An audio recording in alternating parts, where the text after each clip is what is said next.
Hi everyone, I'm Red Hill Eagle. Welcome to episode 11 of Learn to Play TEW 2020 with ECW.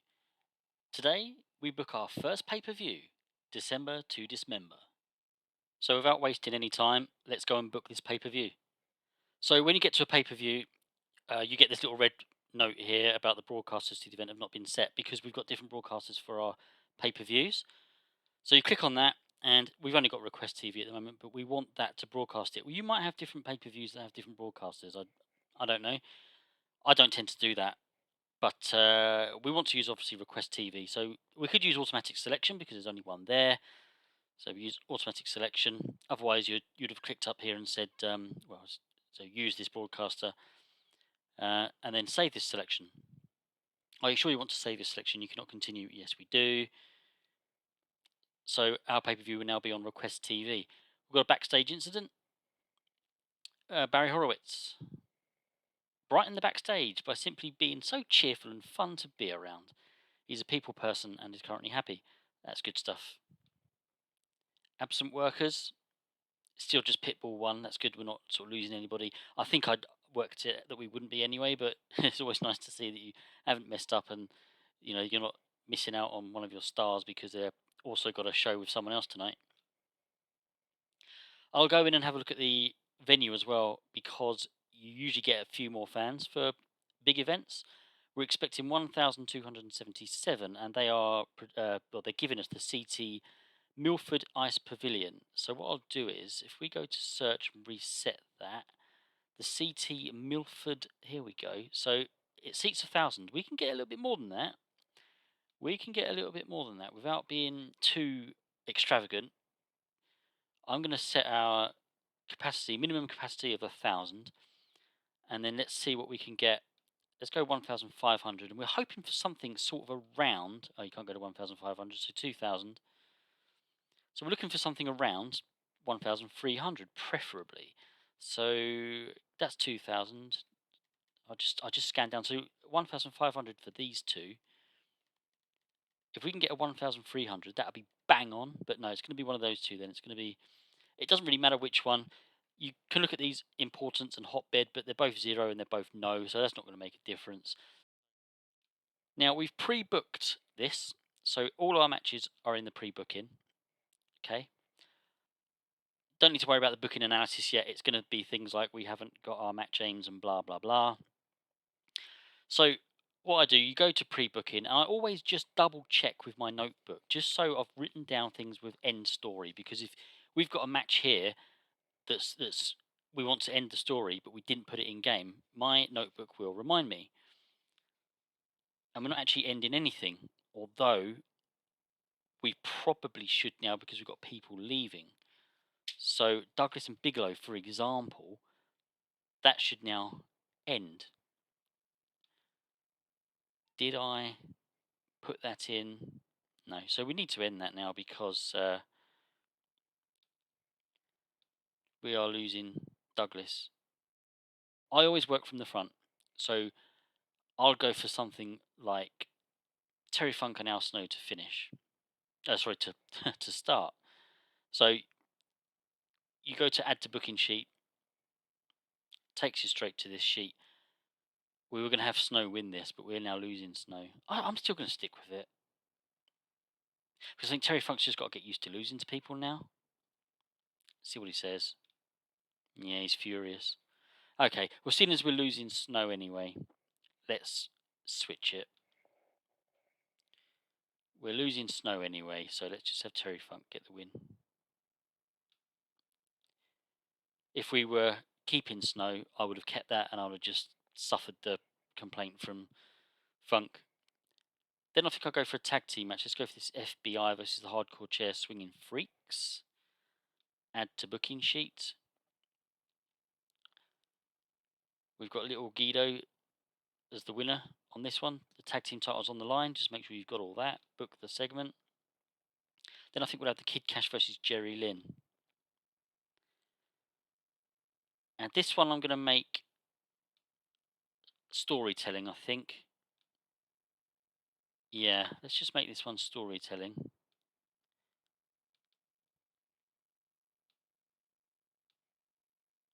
And then we'll go RVD Sandman. And I might make this one the Wild Brawl. I might do 13 minutes. No, let's just keep this one as is. Go for another tag team match with this one, the Candido and Storm against the Dudleys. Oh, I'd already put in storytelling. I'd already done them. Okay, well, let's just put this one as regular. It's been a long time since I've played this. Between recording my last episode and this episode is actually a good couple of weeks, so I'm a little bit blurry. So let's just take off the storytelling bit, make this one regular. Then we'll have Taz and New Jack. Well, that's probably going to mean all three of our titles are on the line in the last three matches now. Oh no, they won't be because the tag team matches were earlier. Yeah, okay, we'll do that then. We have Taz and New Jack for the. This is the TV title. Sorry, yeah, the TV title, yeah. And I've stuck this one as regular as well, so maybe we're missing. We'll have to see. Sabu and Tommy Dreamer next. I'll put this one down as hardcore. Okay, so this one's probably Wild Brawl, unless it's one of the early matches and I missed it. And this one, of course, is for the world title, where Bam Bam Bigelow will be winning it. Just double check up at Bam Bam Bigelow as the victor. Yes, I did. Okay, and then you can come out of that now, and we can see we've still got time, obviously, for our angles. And let's just remind ourselves now, with this screen, you can't go straight into your notes, which is always a bit annoying. So I'll go to add angle or add match. Then you can click on the notes. And so for events, 90 minutes wrestling time and the rest is angles. So let's just double make sure we've got 90 minutes wrestling time. Oh, we've got 100, so we've gone slightly over. I think, I might have thought, again, it's been a long time since I recorded the last episode, so perhaps I thought we'll put one of the matches on pre-show, but let's just go with this. 100 minutes, a few minutes isn't going to make too much difference. And I normally just do very basic angles for pay-per-views, so we'll just have Bam Bam Bigelow and Shane Douglas, and I'll just put Bigelow and Douglas pre-world title match promos. Stick that 4 minutes, and I'll just stick that in front of the title match. Sometimes, over some things, I have OCD, and that's got to change to a lowercase a. Some things I don't care about, but other things I do. So I might not have an angle before every match because we don't have long really, and so I think the next one I'll go for Taz and New Jack, seeing as that's a title match as well. So let's have Taz microphone and New Jack microphone, and it's Taz and New Jack pre-TV title match promos. I don't always do it this way. Sometimes I'll just have one of them have a promo, or I might do them separately if they're particularly longer promos. But you have got to be careful with time, really, when it comes to your pay-per-views. Rob Van Dam and Sandman will have those. Or what I might do for those two, just to mix it up a bit. Rob Van Dam, let's have Overness and the Sandman. Put him down as Overness, and I'll just have like a taped RVD the Sandman hype video. And we'll have, since this is a hype video, you're not going to sit through 5 minutes of a video. Could probably get away with 3. Let's just stick it at 3. Game wise, we'd get away with 4 minutes, but I always try to think, if you were sitting there in the crowd, would you be pleased with sitting through a 3-minute video of, like a real package from both of these workers? Maybe. Kid Cash and Jerry Lynn. Let's go with that as well. Although I might, for this one, just to get Paul Heyman on there. Kid Cash. Who was he? Oh, Jerry Lynn. Jerry Lynn. And this is just they're both being interviewed, so it'd just be Heyman interviews Cash and Lynn pre-match. And again, when you guys play, you can be so much more creative, and you can do post-match segments, and again, sometimes I do, but at the moment, for the first couple of pay-per-views, let's go through the motions before we start really sticking in some sort of more uh, developed, shall I say, or creative angles. So we've got 5 minutes left. We could go for a 2 and a 3 or a 4 and a 1. I mean, we could just go for a 5 minute angle somewhere. Who haven't we used that perhaps? And again, don't forget they're on handshake deals, so we're going to be paying for them. Bob Orton Jr. I mean, there's no one really specifically. I mean, I was thinking maybe if there was someone we hadn't used that I'd want to use, give them like an interview or something. But I think we'll go for it. Let's go post on Bam Bam. Stick him down as overness. And this is literally going to be 2 minutes. So it's going to be post. Bigelow celebrates winning world title. So that's post match. So that can stay there. We've got 3 minutes now. A lot of people would have like a pre-show. In fact, we'll do that because it will probably give us a bit of a boost. So what we want like our big stars. So Shane Douglas, Bam Bam. Let's have Terry Funk, seeing as he's a top star. And again, it's been ages since I've played this. Who else have we got at the top? So Rob Van Dam, Sabu, Taz, and I also saw Tommy Dreamer was one of our main eventers. So, and we'll just have like a taped. So it's a taped segment. It's on the big screen. Pre-show hype video. And this was 3 minutes, wasn't it? So that'll take us up to the 120. Okay. And you want to put this right at the beginning because it's a pre-show segment.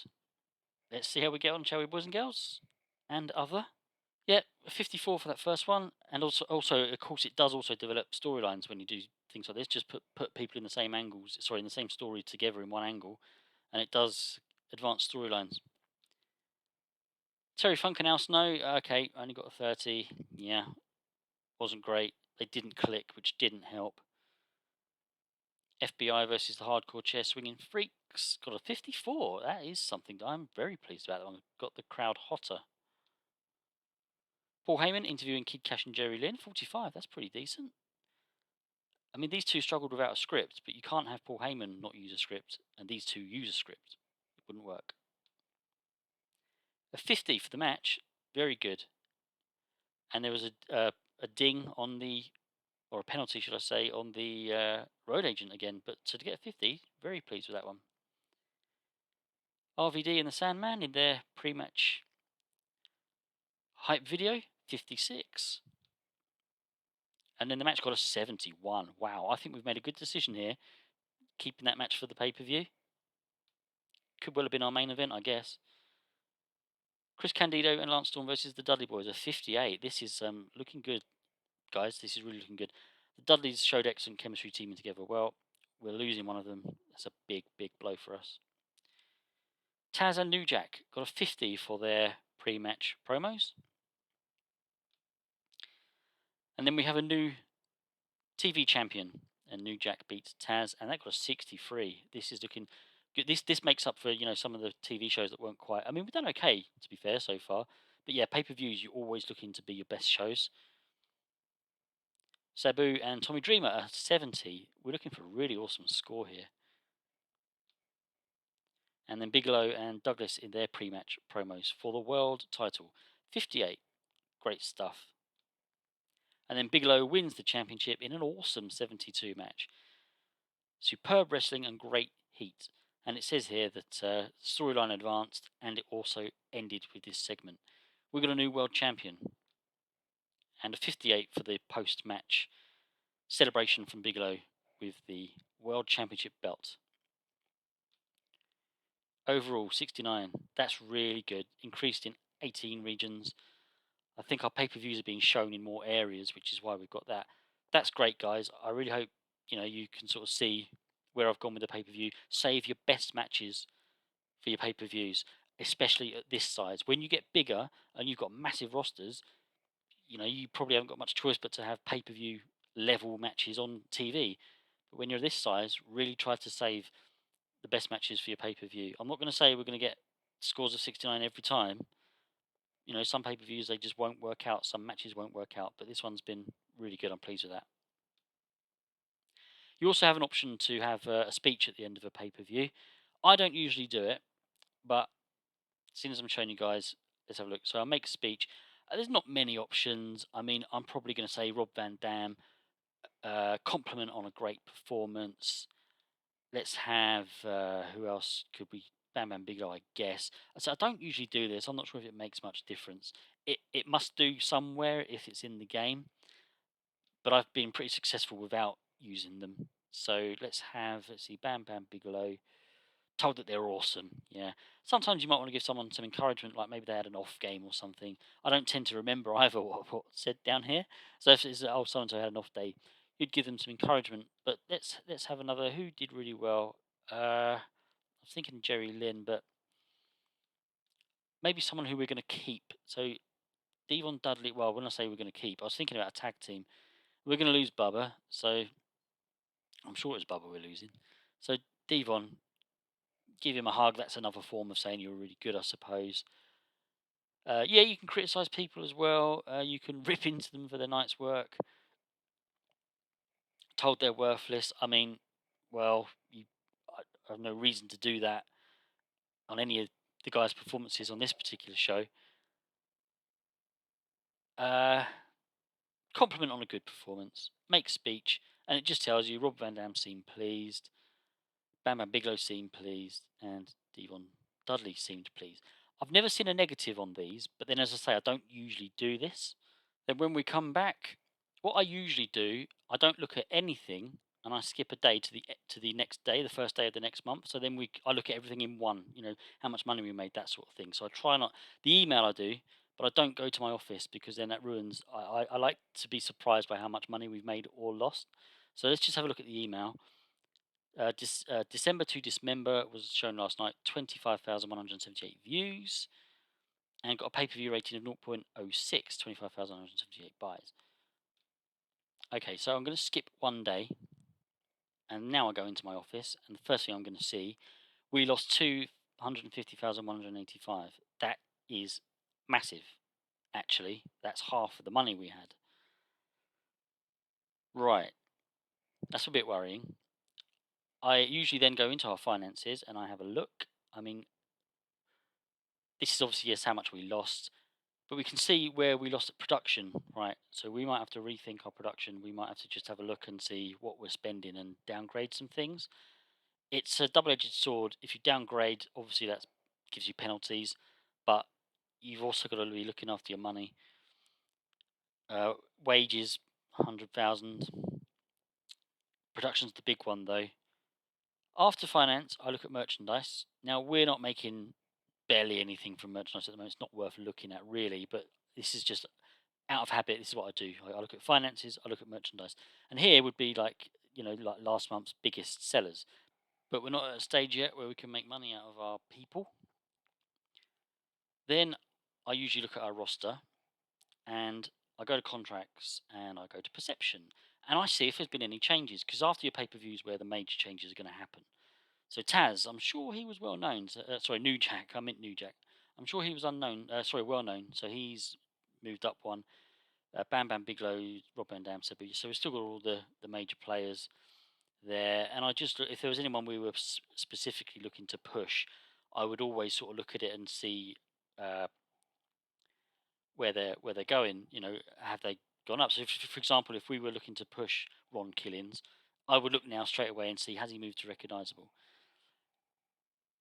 There's a bit more I like to do as well post pay per view. I do like to have a look at a lot of our guys, and there's quite a lot I do really post pay per view. I won't go through the whole lot, but I do like to look at people's popularity and just just notice if there's been any sort of major changes. And I mean, we could look at like for example Rob Van Dam, and I'd look at his popularity and I'd look at his track progress, and I could see last month he hasn't moved at all. That's a shame. Okay, but he did go up to main event, so there may have been some other factors there. Sabu, I doubt he's moved really. Let's have a look. I mean, the main eventers isn't too important. I'm looking to see if the well-known and the recognisable have moved really. I mean, he's gone up 1 point in Southeast. Generally, I like to, if I'm playing as a medium-sized company, I like to see my unimportant guys. When they get a couple of wins under their belt, even if they get wins, in tag team matches, which I tend to do quite a lot. You could see this could shoot up from 10 to suddenly it's 25. But I like to do that, and to be honest, I won't do it now. But I do like to do that for my entire roster, and I just like to see what changes have been made. And then I like to just have a look at our creative. And I'm not again. I haven't played this game for a while, so I can't really remember who was on what. So I mean, we like to see if we haven't got any next big things. Still got some hot prospects. I mean, Ron Killings is there. It's a shame he's only a freelancer. And I do just sort of scan down these. That's kind of like what I do after a pay per view, and also sort out any storylines. So storylines have changed, haven't they? We have now finished that one, and then we're in a position now to probably create a couple more of our own, which I will do next episode. I'll call that a day. That's the end of episode 11. Our first pay per view under our belts. In the next episode, we'll start to book a few more of our own stories and just put the company in a bit more of a direction that we want to go. I hope you've enjoyed this one. Please leave a like and subscribe if you have, and I'll see you all again soon. Goodbye.